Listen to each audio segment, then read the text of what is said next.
السلام عليكم، عاملين ايه؟ يا رب تكونوا بخير وفي احسن حال. اول حاجه عشان ادخل في الموضوع على طول هنسمي الله ونصلي على الحبيب المصطفى. اللهم صل وسلم وبارك على سيدنا محمد وعلى اله وصحبه وسلم تسليما كثيرا. ياريت كله يصلي على النبي وما ننساش اخواتنا في غزه من الدعاء. كلمتين مهمين جدا لكل ست بيت، لكل صاحبه، لكل صديقه، لكل اخت، لكل بنت من بناتي. كلمتين لازم تحطوهم حلقة في ودنكم. الأيام والفترة اللي احنا بنعيشها صعبة شوية، صعبة في الظروف وصعبة في الماديات، وهرجع وأقول الحمد لله. هو جيلنا كده واحنا حظنا كده. نرجع ونقول الحمد لله على حاجات كتيرة جدا كويسة في حياتنا. ربنا سبحانه وتعالى اسمه العدل، ويدي كل واحد حقه كامل مكمل في الدنيا، بس مع اختلاف الاسم. في ناس بتاخدها فلوس، في ناس بتاخدها صحة، في ناس بتاخدها 20% فلوس 20% صحة، في ناس بتاخدها صحة وفلوس ويمنع منها حاجات تانية كتير. كل واحد في بيته وكل واحد في دنيته. محكومش على النص بالظاهر، ما اقولش لا دي معاها ومعاها ومعاها، دي نازلة تشتري. شوفي دي جايبة ايه، شوفي دي بتضحك. البيوت يعني انا اختكم، وممكن في ناس طبعا اكبر مني بكتير واحنا بنتعلم من بعض، تمام. بس الحيطان والبيوت مدارية كتير جدا جدا جدا. كل واحد عنده همومه وكل واحد عنده مشاكله، ونرجع ونقول الحمد لله احنا احسن من غيرنا بكتير. كل حاجة في الدنيا تتعوض ما عدا حاجات زي السعادة، زي راحة البال. ما تخليش العمر يجري منك. لا ده انا مش هي دي الجوازة اللي انا كنت بحلم بيها. لا اصلا انا جوزي ظروفه على قده.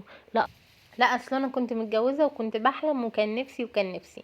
الوقت اللي احنا فيه لازم كل ست بيت وكل بنوتة لازم تقفي في ظهر جوزك، لازم تسانديه يعني معنويا، تمام بالكلمة. ماديا مش غلط على فكرة، الحياة مشاركة يا جماعة. والوقت والظروف اللي احنا فيها دي محتاجة الزوجة والزوج ان هم يعملوا.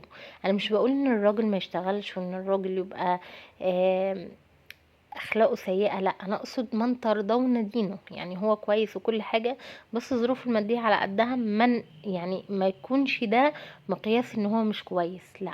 طالما كويس، زوج كويس وبيخاف ربنا وبيعاملك بما يرضي الله، احنا لازم نساعد بعض. الحياة مشاركة، لازم تقفي جنب جوزك عشان بيتك وعيالك ودنيتك. انا بقول كده ليه؟ بقول كده عشان في بنات زعلانة جدا جدا جدا، وفي ناس بتدخلي على الخاص مشكلتها ان الظروف على قد. صدقوني الظروف على الناس كلها.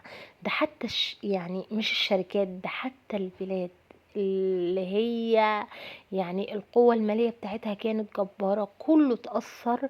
الوقت الحالي ده كل الناس متأثرة من الغلاء. لازم نهون على بعض، لازم يعني ايه نسند بعض، سواء الزوج او الزوجة. دايما اشكروا ربنا، دايما احمدي ربنا على اللي معاكي. الرضا يا جماعة، الرضا الرضا الرضا الرضا دي حاجة كبيرة جدا. والحمد لله وفضل رب العالمين ان السعادة دي احلى واغلى حاجة في الدنيا. من فضل ربنا علينا ان السعادة مش للبيع ومش حكر لحد معين، لا السعادة مش بفلوس. بسيطي نفسك، سعيدي عيلتك، يعني لمي ولادك كده وزوجك. ولو شوية فشار يا جماعة، ولا شوية برتقان، ولا شوية فاكهة، ولا عملت صينية كيكة. اعملي جو، اخلقي جو. الظروف اللي احنا فيها صعبة على ولادنا وعلينا. لازم نهون على بعض ونشيل بعض.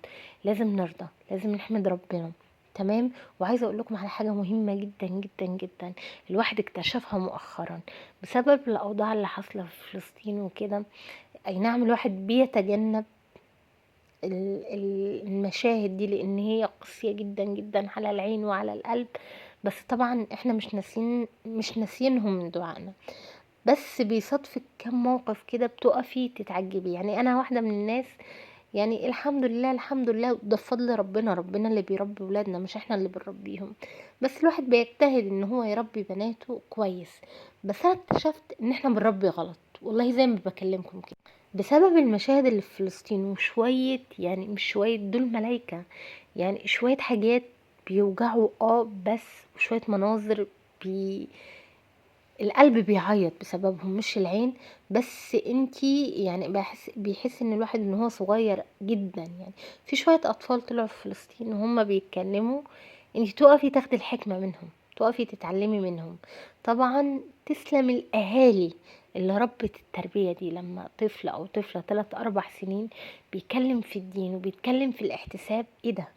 ايه ده؟ هو انا والسوبر ماما، انا بتكلم عن نفسي طبعا، انتوا احسن مني بكتير. كل همي وكل ان انا سوبر ماما وان انا عارفه اربي انه حاضر ونعم واحترام الكبير وان هو يسمع الكلام وان هو يصلي.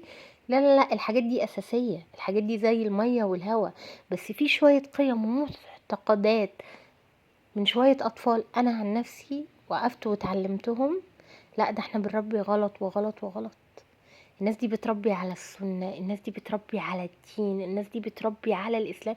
الناس دي مربية أطفال صغيرة لسه، يعني احنا بالنسبة لنا أقول لكم مين مطلعة رجالة ومطلعة ناس، يعني مش عارفة اقول لكم ايه، مش عارفة اوصل لكم يعني ايه ده. إيه الام دي، ايه الاب ده اللي هم اللهم بارك، وربنا يجعله في ميزان حسناتهم، وربنا ينصرهم، وربنا يصبرهم. بس فعلا مربيين تربية دينية صحيحة، مربين اطفال على العقيدة. لما طفل او طفلة لسه وفي مواقف صعبة ومواقف يعني احنا الكبار بننهار قدامها، بيتكلم بالدين وبالحكمة، بجد ربنا ينصرهم، ربنا يعزهم، ربنا يا ربي يحفظهم ويصبرهم على اللي هم فيه. بس بجد مش يعني الشاهد في الموضوع، لا لازم نراجع نفسنا. ما نزعلش لو موضوع الدنيا ضيقة في الأكل والشرب والمصاريف والدنيا، البركة من عند ربنا في كل حاجة. إذا كانوا ولادك كويسين، زوجك كويس، دول نعمة وفضل من عند ربنا. اهم حاجة ان هم يكونوا سلام معافين. الا الصحة محدش يقدر يعني يعوضها بملايين الدنيا. فنهون على نفسنا، هم يومين صعبين، الظروف، ندعي ربنا، نستغفر كتير، نستعين بالله. والله والله والله يا جماعة، المنقذ في الايام اللي احنا فيها دي ان احنا نقرب من ربنا. ما هو كل اللي حاصل ده علامات، يعني علامات ساعة، مش العلامات الصغرى يعني. وبعدين مش هنتكلم في العلامات الكبرى ولا العلامات الصغرى. محدش ضامن عمره، محدش ضامن عمره، لكل أجل كتاب. كلنا هنتحاسب بقى على أعمالنا وعلى تربيتنا لأولادنا وعلى تقصيرنا في حاجات كتير. فحاولي خلي ظروفك دي في ميزان حسناتك، بالاحتساب والصبر، وان انت تستغليها صح، ان انت تعملي اللي عليكي كأجمل على اكمل وجه. زوجك بقى سيء مش سيء، احتسبيه واعملي اللي عليك، ومن رحمة ربنا علينا ان هيجازي كل واحد صبر وهيحاسب كل واحد بفعله. فانا اعمل اللي عليا، كده كده جوزي كويس وحش، انا اعمل اللي عليا واحتسب ده عند رب العالمين عشان ينفعني. كلنا يعني ربنا يبارك في اعماركم جميعا، بس كلنا في الاخر ايه؟ هنروح عند ربنا وهنتحاسب. فهونوها على نفسكم، هي الظروف صعبة على الكل. دايما نقول الحمد لله ونذكر ربنا ونركز في الحاجات اللي هي احنا هنتحاسب عليها. بس هو ده فيديو النهاردة، حبيت كده انزله لاخواتي وحبايبي وبناتي اللي هم الناس فعلا مش تكلم نفسها. هونوها على نفسكم وان شاء الله هتهون وهتبقى سهله.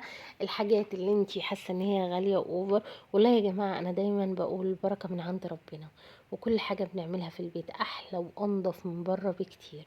مهما كان حتى غلاء غير غلاء، الحاجه لما بتعمليها ببيتك، ايوه المكونات غاليه بس بره بقيت اغلى بكتير والجوده بقيت تحت الصفر. فكل حاجه اعمليها ببيتك والدنيا بتمشي بذكر ربنا وبالاستغفار، وان انتي تحتسبي اللي انتي بتعمليه وربنا بيعوض وبيكافئ. ودايما نرجع ونقول الحمد لله دائما وابدا.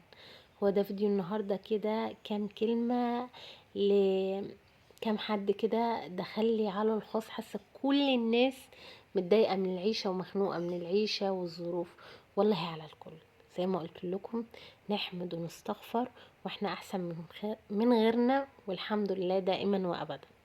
اشوفكم على خير، ربنا يصلح حالكم وحالي وحال المسلمين اجمعين وحال الناس كلها. وزي ما قلت وهرجع اقول، ما تنسوش الدعاء لاخواتنا في غزة. ربنا يقويهم وينصرهم يا رب. اشوفكم على خير في فيديوهات تانية كتيرة. مع السلامة.